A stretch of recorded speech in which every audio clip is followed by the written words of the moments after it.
Good morning, I'm meteorologist Shane Hinton with your September 27th morning tropical update. Let's start with Helene. It did make landfall as a Category 4 hurricane last night. Now it is currently a tropical storm as of the 7 o'clock this morning advisory from the National Hurricane Center. Sustained winds at 60 miles per hour as it quickly moves to the north at 30 miles per hour, bringing a lot of tropical rain to the southeast as we speak. Once again, kind of zooming here and giving you the path of where it made landfall. It was about 10 miles west-southwest of Perry, Florida. That is in the Big Bend of Florida, and this marks the third hurricane to make landfall in the Big Bend in just the past 13 months. So this area really has had just a rough go, really, with the past hurricane season. As we zoom out a little bit further, giving you a look at the radar estimated rainfall totals over the past 24 hours, you can see that recently it's really been impacting portions of Georgia, South Carolina, closer to Florida. We saw over a foot of radar estimated rain for some parts closer to the Big Bend area.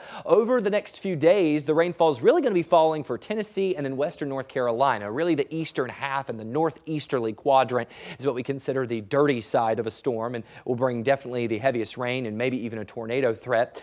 You notice that the forecast cone kind of does a little loop in the area before it eventually goes out to the northeast. This means we can expect multiple days of heavy rainfall for this portion of the country. In regard to tropical alerts, no more hurricane warnings naturally, since it has downgraded to a tropical storm. You can see most of Georgia, all of South Carolina, and western North Carolina is currently under a tropical storm warning. Now, that's not the only thing we're tracking in the tropics. Just take a look at this mess here. We have Tropical Storm Helene that we just talked about.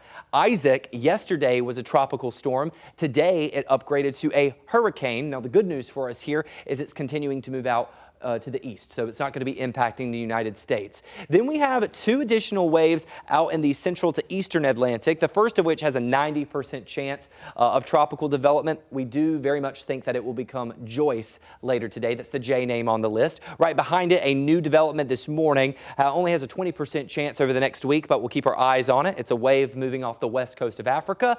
But then, of course, I have to direct your attention here to the Western Caribbean. There's an area that now has a 30% chance of development into a tropical system over the next week. Now, some forecast models this morning were hinting at a closed circulation that was moving somewhere throughout the Gulf Coast late next week, but there's still plenty of time for this to change. There are a lot of ingredients and factors that go into whether or not this will become an official system. Regardless, you know that we are going to be keeping our eyes on it for you. In regard to the name list, let's kind of go through it. If we have Joyce developed today, then that means the next names on the list are going to be Kirk and Leslie. As I mentioned, we'll continue to track the tropics for you here in the KVUE Weather Center, and we'll provide updates on air and online.